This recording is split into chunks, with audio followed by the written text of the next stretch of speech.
مئی کی تپتی دوپہر تھی اور ہمارے گھر کے ڈرائنگ روم میں خاص مشورے ہو رہے تھے۔ میں کمرے کے باہر برآمدے میں کھڑا بار بار اپنے پسینے سے تر ہاتھ قمیض سے پونچھ رہا تھا کہ اندر ابا جان کی گرجدار آواز گونجی، دیکھو بھائی، احمد میرا اکلوتا بیٹا ہے اور میں چاہتا ہوں کہ جہاں اس کا دل ہے وہیں اس کی شادی کر دی جائے۔ واصف صاحب وفادار انسان ہیں تو ان کی بیٹی بھی اچھی ہی ہوگی۔ ابا کی بات سن کر امی نے اثبات میں سر ہلایا اور مٹھائی کا ڈبہ میز پر رکھتے ہوئے بولیں، میں نے تو کل ہی استخارہ کیا تھا اور دل کو بڑا اطمینان ملا ہے۔ بس کل شام ہم رشتہ لے کر چلیں گے۔ احمد کی پسند ہماری پسند ہے۔ امی کی یہ بات سن کر میرے دل پر لگا بوجھ جیسے ایک دم اتر گیا تھا۔ میں نے وہیں کھڑے ہو کر اوپر کی طرف دیکھا اور ایک لمبی سانس لی۔ زویا کا وہ شرمیلا چہرہ میری آنکھوں کے سامنے گھوم گیا تھا، جو کالج کی گیلری میں اکثر نظریں جھکا کر میرے پاس سے گزر جاتی تھی۔ اگلی شام جب ہم زویا کے گھر پہنچے تو میرے پاؤں زمین پر نہیں لگ رہے تھے۔ واصف صاحب نے اچھے سے ہمارا استقبال کیا تھا۔ آئیے شاہ صاحب، آپ کے قدم ہمارے گھر کے لیے باعث برکت ہیں۔ ڈرائنگ روم میں داخل ہوتے ہی میری نظریں زویا کو ڈھونڈنے لگیں۔ کمرے میں پرانی لکڑی کے فرنیچر اور کتابوں کی مہک رچی بسی تھی۔ تھوڑی دیر بعد کچن کا دروازہ کھلا اور زویا چائے کی ٹرے تھامے اندر داخل ہوئی۔ اس نے ہلکے آسمانی رنگ کا جوڑا پہنا تھا اور سر پر دوپٹہ اس طرح جمایا ہوا تھا کہ اس کی پیشانی پر بکھری چھوٹی چھوٹی لٹیں اس کی معصومیت کی گواہی دے رہی تھیں۔ اس کے ہاتھ ٹرے پر ہلکے سے کانپ رہے تھے۔ جب وہ میرے پاس آئی تو میں نے جان بوجھ کر کپ اٹھاتے ہوئے اس کی انگلیوں کو چھوا۔ اس نے ایک جھٹکے سے نظریں اٹھائی اور پھر حیا کے مارے اس کے گال تمتما اٹھے۔ ابا جان نے واصف صاحب کا ہاتھ تھام کر کہا، واصف بھائی، اگر آپ کو اعتراض نہ ہو تو ہم یہ نسبت پکی سمجھیں۔ واصف صاحب نے مسکرا کر میری طرف دیکھا اور پھر اپنی بیٹی کی طرف۔ شاہ صاحب، بیٹی تو اللہ کی امانت ہے اور احمد جیسا ہیرا مل جائے تو اور کیا چاہیے۔ ہمیں یہ رشتہ منظور ہے۔ مٹھائی کا پہلا ٹکڑا جب میرے منہ میں ڈالا گیا تو مجھے لگا جیسے مٹھاس میری روح تک اتر گئی ہے۔ شادی کی تاریخ 2 ماہ بعد کی طے ہوئی تھی اور یہ 60 دن میرے لیے مشکل امتحان بن گئے تھے۔ ابا جان نے سختی سے کہہ رکھا تھا کہ نکاح سے پہلے ملنا ٹھیک نہیں ہے، مگر میں کب ماننے والا تھا۔ 1 ہفتے بعد ہی میں نے امی کی منت سماجت کر کے زویا سے فون پر بات کرنے کی اجازت لے لی تھی۔ رات کے 12 بج رہے تھے جب میں نے پہلی بار اسے کال کی۔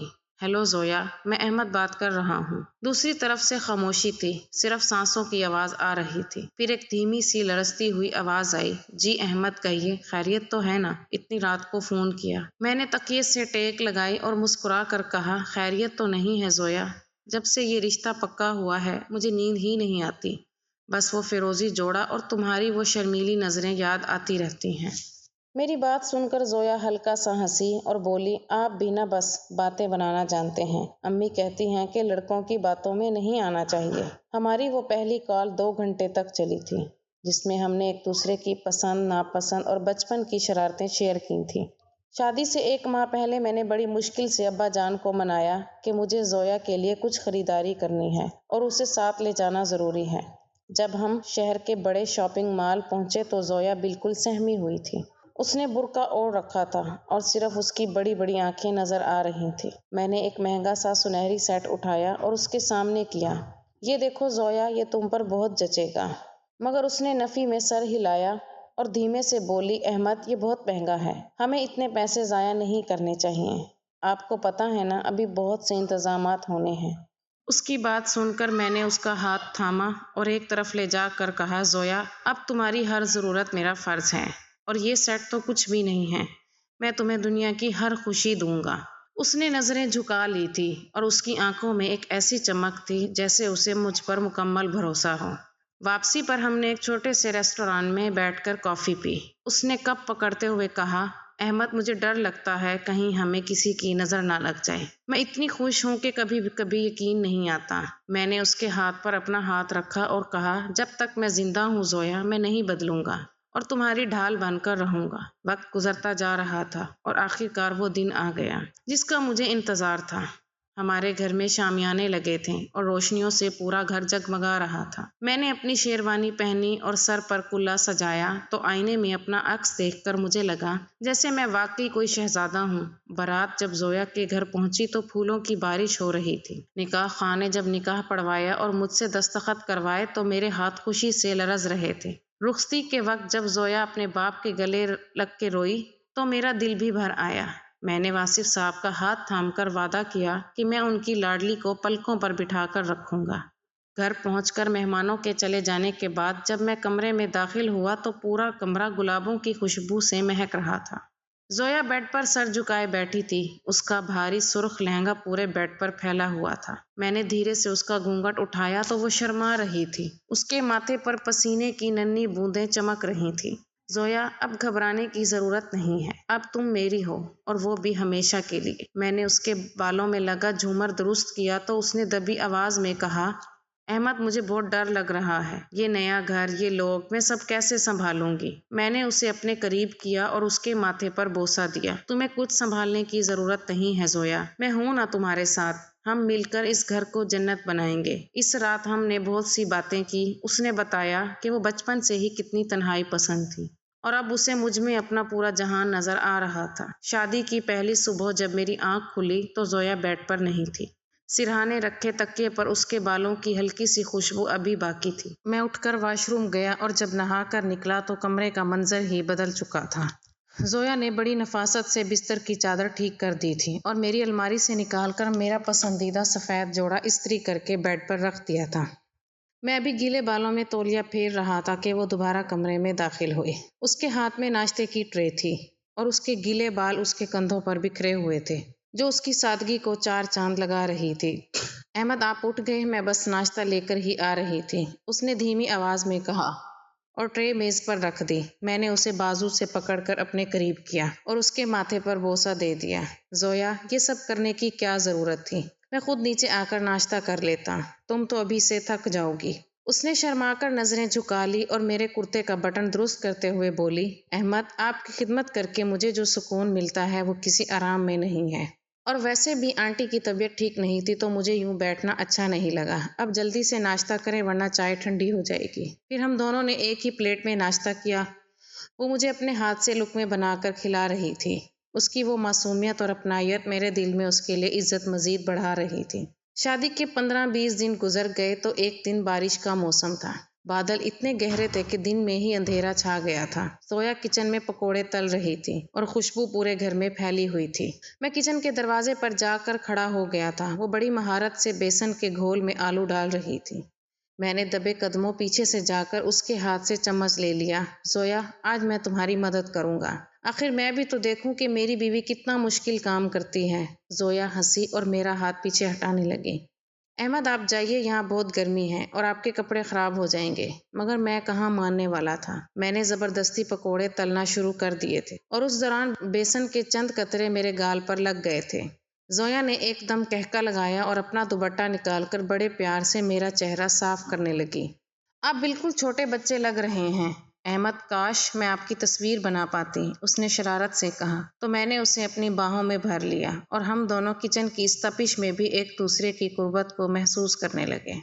اس دن ہم نے چھت پر بیٹھ کر چائے پی اور وہ مجھے بتا رہی تھی کہ جب میں کالج اسے گھورتا تھا تو وہ بہت گھبرا جاتی تھی۔ اس کی ہر بات میں ایک عجیب سا ٹھہراؤ تھا جو مجھے زندگی کی تمام پریشانیوں سے دور لے جاتا تھا۔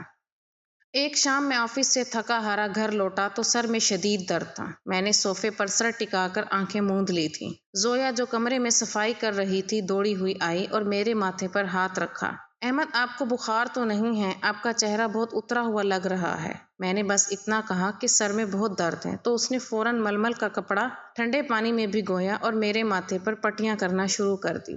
وہ گھنٹوں میرے سرہانے بیٹھی رہی تھی اور میرے بالوں میں انگلیاں پھیر رہی تھی۔ احمد، آپ اپنی صحت کا خیال کیوں نہیں رکھتے؟ اگر آپ کو کچھ ہو گیا تو میرا کیا ہوگا؟ اس کی آواز میں وہ ڈر تھا جو صرف ایک مخلص شریک حیات کے لہجے میں ہو سکتا ہے۔ میں نے اس کا ہاتھ تھام لیا اور کہا، زویا، جب تک تم میرے پاس ہو مجھے کچھ نہیں ہو سکتا۔ تمہاری یہ دعائیں ہی تو میری اصل طاقت ہیں۔ اس رات اس نے مجھے اپنے ہاتھ سے سوپ پلایا تھا۔ جب تک میں سو نہیں گیا وہ میرے پیر دبا رہی تھی۔ مجھے لگ رہا تھا کہ خدا نے زمین پر میرے لیے کوئی فرشتہ بھیج دیا ہے جو میری ہر تکلیف کو اپنی جان پر لینے کے لیے تیار ہے۔ ہماری شادی کو 1 مہینہ مکمل ہوا تو میں نے سوچا کہ اسے کوئی سرپرائز دوں۔ میں نے خاموشی سے ایک سونے کی انگوٹھی خریدی اور رات کو ڈنر کا پروگرام بنایا۔ زویا نے جب وہ انگوٹھی دیکھی تو اس کی آنکھوں میں آنسو آ گئے۔ احمد، یہ سب کرنے کی کیا ضرورت تھی؟ آپ کی محبت ہی میرے لیے سب سے بڑا زیور ہے۔ اس نے انگوٹھی پہننے سے انکار کر دیا تھا کہ یہ بہت مہنگی ہے، مگر میں نے اسے پیار سے سمجھایا کہ زویا، تمہاری قدر اس انگوٹھی سے کہیں زیادہ ہے۔ اس رات کھانے کے بعد واپسی پر ہم مستقبل کے خواب بن رہے تھے۔ احمد، میں چاہتی ہوں کہ ہمارا مستقبل ہمارے حال جیسا ہو، ہمارے بچے ہوں جن کے ساتھ ہم دونوں سکون سے رہیں اور وہاں کوئی تیسرا نہ ہو۔ میں نے ہنس کر کہا، زویا، ابھی تو ہم اپنے والدین کے ساتھ خوش ہیں، لیکن اگر تم چاہتی ہو تو میں تمہارا یہ خواب بھی پورا کر دوں گا۔ شادی کا دوسرا مہینہ شروع ہوا تو زندگی ایک خوبصورت ترتیب میں ڈھل چکی تھی۔ میں روز صبح دفتر جانے کے لیے تیار ہوتا تو زویا میرے موزے اور جوتے پہلے سے صاف کر کے بیڈ کے پاس رکھ دیتی، اور جب میں ٹائی باندھنے میں مشکل محسوس کرتا تو وہ ہنستے ہوئے آگے بڑھتی اور بڑی مہارت سے ناٹ لگا کر میرے کوٹ کی شکنیں دور کر دیتی۔ احمد، آپ کے بغیر یہ گھر کتنا سونا لگتا ہے۔ جب آپ چلے جاتے ہیں تو میں دیواروں کو تکتی رہتی ہوں، اس نے ایک دن اداسی سے کہا تو میں نے اس کا ہاتھ تھام کر اپنے دل پر رکھ لیا۔ زویا، میرا بھی تو یہی حال ہے۔ فائلیں سامنے ہوتی ہیں مگر ذہن میں تمہارا وہ مسکراتا چہرہ گھوم رہا ہوتا ہے۔ میں نے اس دن اسے وعدہ کیا کہ آنے والے اتوار کو ہم پورا دن شہر سے دور کسی پرسکون جگہ گزاریں گے، جہاں صرف میں اور تم ہوں گے اور کوئی تیسرا نہیں ہوگا۔ وہ خوشی سے نہال ہو گئی تھی اور پورے ہفتے اس دن کی تیاریوں میں لگی رہی تھی۔ اتوار کی وہ صبح بہت سہانی تھی۔ آسمان پر بادل تھے اور ٹھنڈی ہوا چل رہی تھی۔ میں نے زویا کو اس کی پسند کا وہی گلابی جوڑا پہننے کو کہا جو اس نے کچھ دن پہلے پہنا تھا۔ وہ جب تیار ہو کر سامنے آئی تو میری نظریں اس پر جم گئی تھیں۔ اس نے ہلکا سا کاجل لگا رکھا تھا اور بالوں کو ڈھیلی چوٹی میں باندھا تھا۔ پھر ہم گاڑی میں بیٹھے اور شہر کے شور و غل سے دور اپنے ہی شہر کے سمندر کے کنارے پہنچ گئے۔ وہاں پر صرف ہریالی تھی۔ زویا پانی میں ہاتھ ڈال کر لہروں سے کھیلنے لگی تھی اور اس کے چہرے پر بچوں جیسی معصومیت تھی۔ احمد، دیکھیں یہ مچھلیاں کتنی بے فکر ہیں۔ کاش انسان کی زندگی میں بھی ایسی ہی سادہ ہوتی، کاش انسان کی زندگی بھی ایسی ہی سادہ ہوتی۔ اس نے ایک لمبی سانس لے کر کہا تو میں نے اس کی آنکھوں میں جھانک کر دیکھا، زویا، ہماری زندگی سادہ ہی تو ہے۔ دیکھو اس سمندر کی طرح پرسکون اور صاف۔ پھر اس نے میرا ہاتھ پکڑ لیا اور اپنا سر میرے کندھے پر ٹکا دیا۔ احمد، مجھے ڈر لگتا ہے کہیں یہ سکون ختم نہ ہو جائے۔ میں نے اسے سینے سے لگا لیا اور کہا، پاگل، ایسی باتیں مت کرو، ہمارا ساتھ تو موت تک کا ہے۔ واپسی پر ہم ایک چھوٹے سے ڈھابے پر رک گئے جہاں لکڑیوں پر کھانا پک رہا تھا۔ زویا کو ایسی دیسی جگہیں بہت پسند تھی۔ اس نے بڑے شوق سے مکئی کی روٹی اور ساگ کھایا اور چائے پیتے ہوئے کہنے لگی، احمد، مجھے مہنگے ہوٹلوں سے زیادہ ان جگہوں پر سکون ملتا ہے جہاں مٹی کی خوشبو ہو۔ میں نے مسکرا کر اس کی پیشانی چومی اور پھر ہم دیر گئے گھر واپس آئے۔ اس رات گھر پہنچ کر جب وہ سو گئی تو میں کافی دیر تک اسے دیکھتا رہا تھا۔ وہ نیند میں بھی مسکرا رہی تھی جیسے کوئی بہت پیارا خواب دیکھ رہی ہو۔ مجھے نہیں معلوم تھا کہ یہ ہماری خوشیوں کی آخری ہے۔ فکر شام تھی اور تقدیر کے لکھے میں کچھ ایسا ہے جو ہماری اس دنیا کو اجاڑ کر رکھ دے گا۔ اگلے دن شام کو جب میں دفتر سے واپس آیا تو زویا بہت خوش تھی اور کچن میں گنگنا رہی تھی۔ احمد، آپ کو پتہ ہے، اب بھی امی کا فون آیا تھا۔ ایمن لاہور سے واپس آ گئی ہے اور وہ کل 2 دن کے لیے ہمارے گھر آ رہی ہے۔ زویا نے چائے کا مگ میرے سامنے رکھتے ہوئے کہا۔ ایمن کا نام سنتے ہی مجھے یاد آیا کہ زویا کی ایک بہن بھی ہے جو پیپرز وجہ سے شادی میں شریک نہیں ہوئی تھی۔ اچھا، یہ تو بہت اچھی خبر ہے۔ آخر تمہاری اکلوتی بہن ہے، اسے تو یہاں آنا ہی چاہیے، میں نے لاپرواہی سے جواب دیا اور چائے پینے لگا۔ زویا لسٹ بنانے لگی تھی کہ ایمن کو کیا کیا پسند ہے اور وہ اس کے لیے کیا خاص بنائے گی۔ میں اس کی خوشی دیکھ کر مسکرا دیا تھا، مگر میرے وہم و گمان میں بھی نہیں تھا کہ ایمن کا اس گھر میں قدم رکھنا میری زندگی کے سب سے بڑے گناہ کی شروعات ہوگا۔ اگلی دوپہر جب میں دفتر سے گھر پہنچا تو صحن میں ایک اجنبی سی مہک پھیلی ہوئی تھی۔ میں ہال میں داخل ہوا تو صوفے پر ایک لڑکی بیٹھی تھی جس نے ماڈرن کٹ والا سوٹ پہن رکھا تھا اور اس کے بال کندھوں پر بڑی بے باکی سے بکھرے ہوئے تھے۔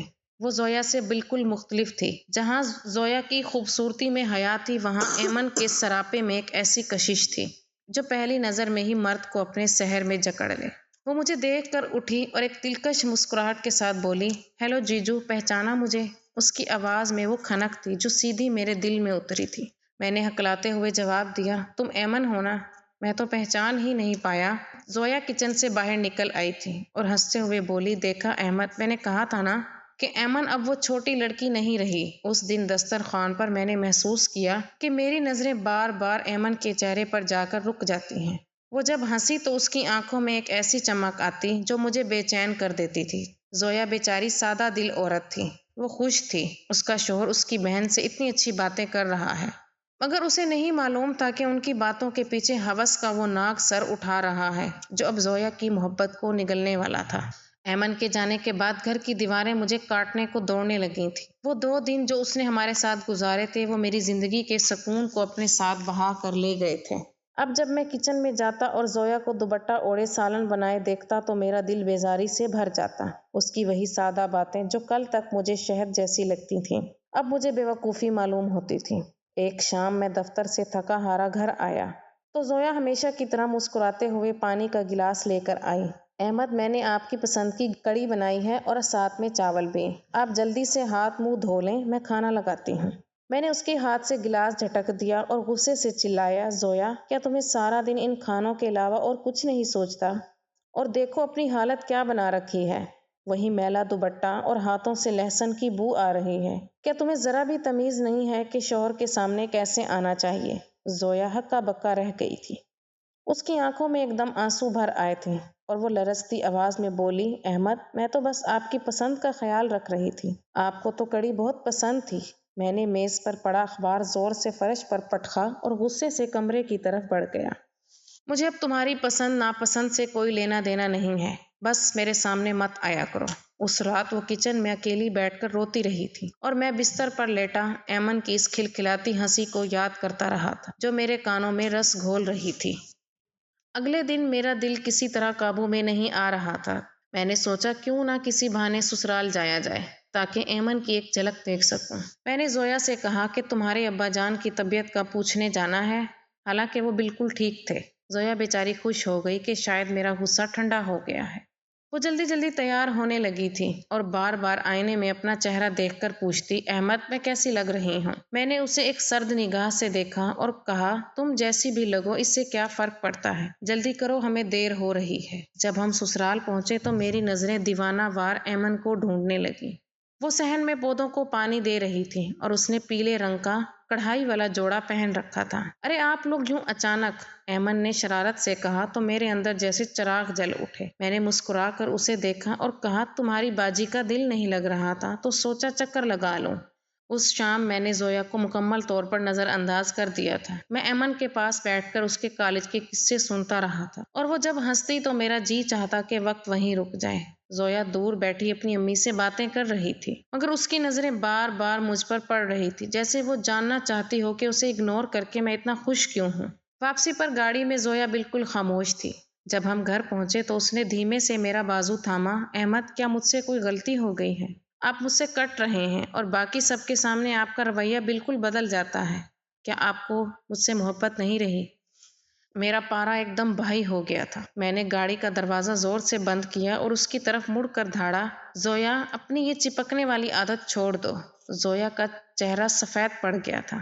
اس نے کبھی سوچا بھی نہیں تھا کہ میں اس کی محبت کا موازنہ اس طرح سے کروں گا۔ وہ بغیر کچھ کہے اندر چلی گئی اور میں وہیں صحن میں کھڑا سگریٹ پینے لگا تھا۔ میرا دماغ اب ایک ہی سمت میں چل رہا تھا کہ کاش ایمن میری بیوی ہوتی۔ زویا میرے راستے کی سب سے بڑی رکاوٹ لگ رہی تھی۔ وہ مخلص ہی، وہ 2 ماہ کا پیار سب ایک بوجھ بن چکا تھا اور میرے اندر کا شیطان اب مجھے ایک ہولناک راستے کی طرف دھکیل رہا تھا جہاں واپسی کا کوئی راستہ نہیں تھا۔ ایک رات موسم خراب ہو رہا تھا اور زویا چھت پر کپڑے اتارنے گئی تھی۔ میں نیچے کمرے میں بیٹھا ایمن کی تصویر دیکھ رہا تھا جو میں نے زویا کے فون سے چوری چھپے اپنے موبائل میں ٹرانسفر کی تھی۔ اچانک میرے ذہن میں ایک شیطانی خیال آیا، اگر زویا آج چھت سے گر جائے تو سب اسے ایک حادثہ سمجھیں گے اور پھر میرا راستہ صاف ہو جائے گا۔ میں نے اپنے کانپتے ہاتھوں کو ایک دوسرے میں بھینچا اور دبے قدموں چھت کی طرف بڑھ گیا۔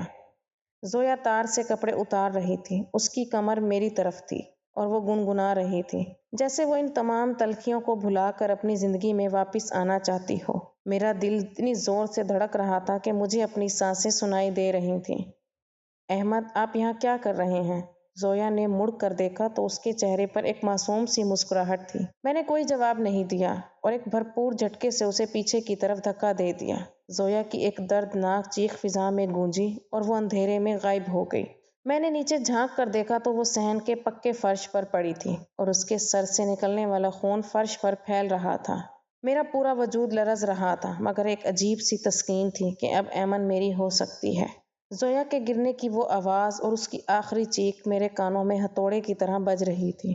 میں نے سیڑھیوں سے نیچے کی طرف دوڑ لگائی اور صحن میں پہنچا تو بارش شروع ہونے لگی تھی۔ زویا کا وہ معصوم چہرہ اب خون میں اٹا ہوا تھا۔ اس کی آنکھیں آدھی کھلی تھیں، جیسے وہ مجھ سے پوچھ رہی ہو کہ احمد، میری مخلصی کا یہ صلہ دیا تم نے؟ میں نے شور مچایا تو امی، ابو اور پھر محلے والے جمع ہو گئے۔ سب یہی سمجھ رہے تھے کہ پاؤں پھسلنے کی وجہ سے یہ حادثہ ہوا ہے۔ زویا کے جنازے پر واصف صاحب اور ان کی بیگم کا جو حال تھا، وہ دیکھ کر ایک لمحے کے لیے میرا ضمیر جاگا، مگر ایمن کے اس روتے ہوئے چہرے نے مجھے پھر سے اندھا کر دیا تھا۔ میں نے زویا کو اپنے ہاتھوں سے قبر میں اتارا اور مٹی ڈالتے وقت ایک بار بھی میرا ہاتھ نہیں کانپا تھا، کیونکہ میرے ذہن میں اب صرف ایمن کا تصور تھا۔ زویا کی موت کو 1 مہینہ گزر گیا تھا اور پھر دوسرا مہینہ بھی شروع ہو گیا۔ میں ہر وقت بے چین رہتا تھا۔ سسرال جاتا تو وہاں خاموشی کا راج ہوتا۔ ایمن اب وہ شوخ لڑکی نہیں رہی تھی۔ وہ اپنی بڑی بہن کے موت کے غم میں نڈھال رہتی تھی اور مجھے دیکھ کر صرف سر جھکا لیتی۔ میں اندر ہی اندر کڑتا رہتا کہ جس ایمن کو پانے کے لیے میں نے اتنا بڑا گناہ کیا، وہ تو مجھ سے بات بھی نہیں کر رہی تھی۔ میں اکثر راتوں کو اکیلا کمرے میں بیٹھ کر سوچتا کہ کیا میرا یہ منصوبہ ناکام ہو جائے گا؟ کیا میں کبھی ایمن کو اپنی دلہن بنا پاؤں گا؟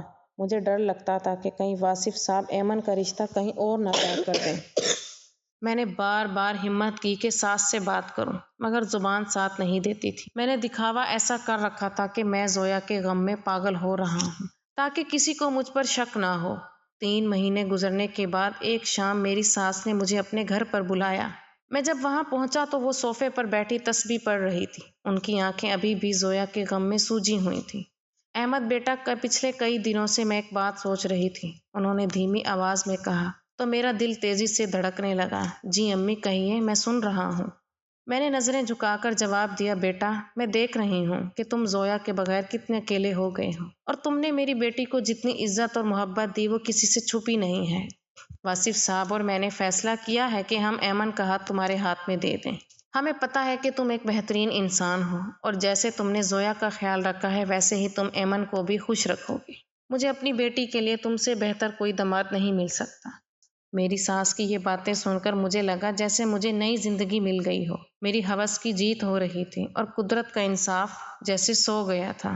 میں نے خاموشی سے سر ہلا دیا اور نکاح کی تاریخ طے ہو گئی۔ نکاح کا دن آیا تو میں نے وہی شیروانی پہنی جو زویا کے ساتھ شادی پر پہنی تھی، مگر اس بار میرے چہرے پر کوئی پچھتاوا نہیں تھا۔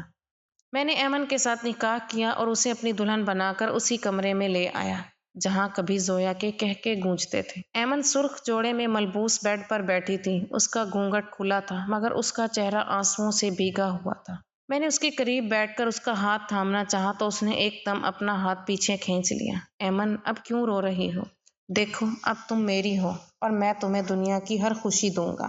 میں نے پیار سے کہا تو ایمن نے ایک لمبی آہ بھری اور میری آنکھوں میں جھانک کر دیکھا۔ آپ کو پتہ ہے باجی آپ سے کتنا پیار کرتی تھی۔ وہ اکثر مجھ سے کہتی تھی کہ ایمن، اگر مجھے کچھ ہو جائے تو تم احمد کا خیال رکھنا، کیونکہ وہ بہت معصوم ہے۔ ایمن کی بات سن کر میرے ماتھے پر پسینہ آ گیا، مگر وہ کہتی رہی، باجی کو اپنی موت کا پہلے سے پتہ تھا۔ شادی کے دوسرے مہینے ہی انہیں پتہ چل گیا تھا کہ انہیں برین ٹیومر ہے، اور ڈاکٹروں نے کہا تھا کہ ان کے پاس صرف چند ماہ ہیں۔ باجی نے یہ بات سب سے چھپائی تھی، صرف مجھے بتائی تھی تاکہ آپ پریشان نہ ہوں۔ وہ روز رات کو روتی تھی کہ میرے جانے کے بعد احمد کا کیا ہوگا۔ ایمن کی یہ باتیں میرے کانوں میں پگھلے ہوئے شیشے کی طرح اتر رہی تھی۔ میرا پورا وجود سن ہو گیا۔ جس عورت کو میں نے بے دردی سے دھکا دیا وہ تو خود موت کے دہانے پر کھڑی تھی اور میرے سکھ کی دعائیں مانگ رہی تھی۔ اس نے اپنی بیماری اس لیے چھپائی تاکہ میری خوشی خراب نہ ہو۔ وہ تو ویسے ہی چلی جاتی، مگر میں نے ایک مرتی ہوئی عورت کا قتل کر کے اپنے سر پر ایک ایسا گناہ لے لیا تھا جس کی کوئی تلافی نہیں تھی۔ میں نے دیوار کی طرف دیکھا تو مجھے لگا جیسے زویا وہاں کھڑی مسکرا رہی ہو اور کہہ رہی ہو، احمد، میں تو جا رہی تھی، تم نے اتنی جلدی کیوں کی؟ میں دھاڑے مار کر رونے لگا تھا۔ ایمن حیرت سے مجھے دیکھ رہی تھی، مگر میں اسے کیا بتاتا کہ میں اس کا شوہر نہیں بلکہ اس کی بہن کا قاتل ہوں۔ میرا ضمیر اب مجھے نوچ رہا تھا۔ زویا کی وہ مخلصی اور میرا وہ کمینہ پن مجھے جینے نہیں دے رہا تھا۔ میں اسی وقت اٹھا اور دیوانوں کی طرح تھانے کی طرف بھاگا۔ میں نے پولیس افسر کے سامنے جا کر اپنا گناہ تسلیم کر لیا تھا۔ میں نے اسے بتایا کہ میں نے اپنی بیوی کو دھکا دے کر مارا ہے۔ پولیس والے حیران رہ گئے تھے۔ پھر مجھے ہتھکڑیاں لگائی گئیں اور میں جب جیل کی سلاخوں کے پیچھے پہنچا تو مجھے پہلی بار سکون ملا۔ اب میری پوری زندگی اس کالی کوٹھری میں گزرنی تھی جہاں زویا کی یادیں اور میرا پچھتاوا میرا مقدر تھا۔ خوبصورتی فانی ہے اور ہوس انسان کو اندھا کر دیتی ہے، مگر مخلص رشتوں کی ناقدری انسان کو دنیا اور آخرت دونوں میں ذلیل کر دیتی ہے۔ میں آج بھی جیل کی دیواروں پر زویا کا نام لکھتا ہوں اور سوچتا ہوں کاش میں نے اس کی خاموش محبت کو سمجھ لیا ہوتا۔ اب میں اپنے ماں باپ کو بھی منہ دکھانے کے قابل نہیں رہا اور کوئی بھی مجھ سے ملنے کے لیے نہیں آتا تھا۔